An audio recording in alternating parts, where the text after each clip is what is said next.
1.2 million pesos. Oh. Cash and check. Okay. Wow. Bakit Make it share our mo? Kaya naman, foundation ko.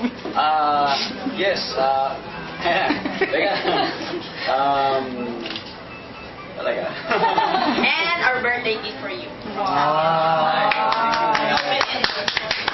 Yours. Alam mo unahin ko. Anyway, hindi, ito, basahin natin. From Dongenatics, dati pa sa Amerika, nung nag-concert kami sa LA. And mula nun, constant yung communication. Kasi in touch talaga kami sa international chapters.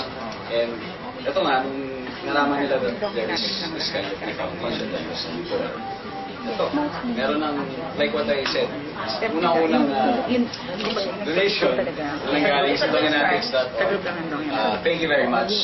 International. Sigurado ako maraming mabuhay ng kabataan ng Pilipino.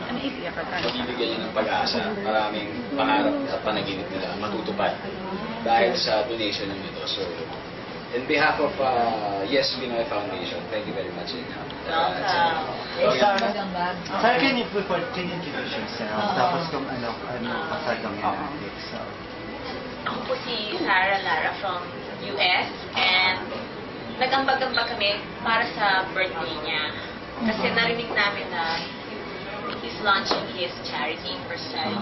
Pero sa ngayon, doon kami mag-uumpisa ngayon. Yung mga anak ng Fallen Marines. When you say Fallen Marines, yun yung mga namatay in battle.